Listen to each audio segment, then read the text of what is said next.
আজ মহানবমী, তো সারাদিন উপোস ছিলাম।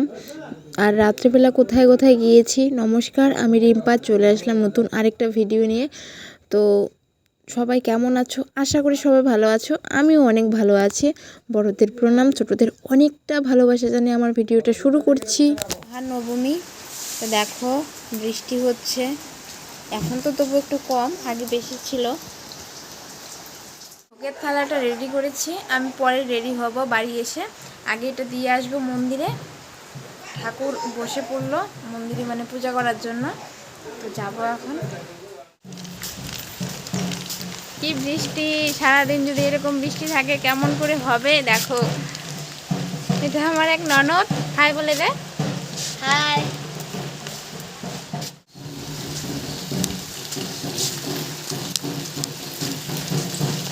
ইস, কি অবস্থা ভগবান!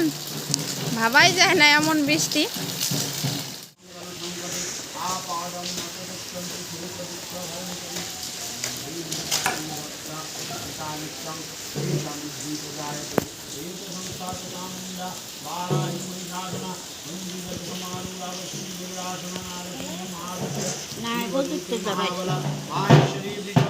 এখন বর্তমানে নাইটি পরেই আসলাম ভোগের থালাটা দিয়ে।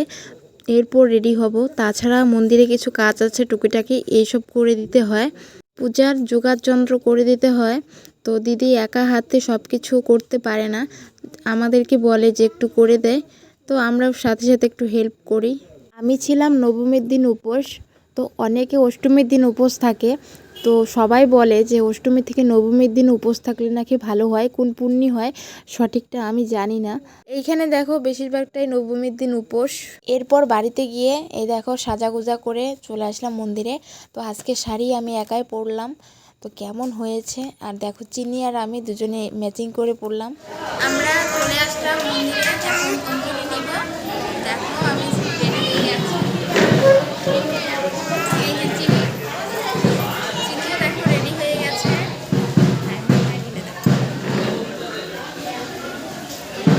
আমার ছেলে জানো তো ক্যামেরার সামনে একদমই আসতে চায় না, ওর নাকি ভালো লাগে না। তো এই দেখো লাজুক, এত লাজুক, ক্যামেরা দেখে দূরে পালাচ্ছে। নবমীর দিন এত বৃষ্টি হচ্ছে, মনে হচ্ছে যেমন বর্ষাকাল চলে আসলো। যার জন্য দেখো এখানে কত ছাতা, তো টুপটুপ করে এখনো পড়ছে।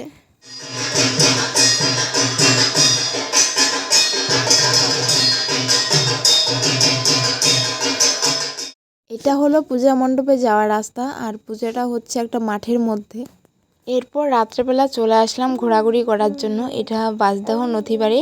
তো থিমটা খুব সুন্দর বানিয়েছে, আমাদের ভারতীয় পতাকা দিয়ে, মানে জাতীয় পতাকা আর কি। তো থিমটা খুব সুন্দর। এটা হলো মন্দিরের ভেতরে, বড়মশাই ছেলেকে হাতে ধরে রেখেছে। আমি এবছর আর দূরে কোথাও ঘুরতে যেতে পারলাম না, কারণটা বলছি। তো একটা হলো কোলে, আরেকটা হাতে, এই হলো আমার অবস্থা। দুইটাকে নিয়ে দূরে কোথাও ঘুরতে গেলে মাথা নষ্ট হয়ে যাবে, যার জন্য আর যাব না। তো এবছর এভাবে কাটবে, সামনের বছর চেষ্টা করব যাওয়ার। তো এরপর চলে আসলাম ঘুগসাডাঙ্গায়। এটা হলো হাই স্কুলের পিছনে, মানে বাজারের সাথেই। তো প্রতিমাটা খুবই সুন্দর।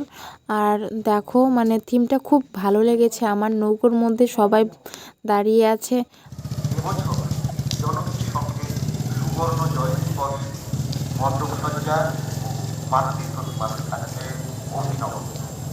সেই সাথে সাংস্কৃতিক মঞ্চে প্রতিদিনই থাকছে নানান স্বাদের অনুষ্ঠান।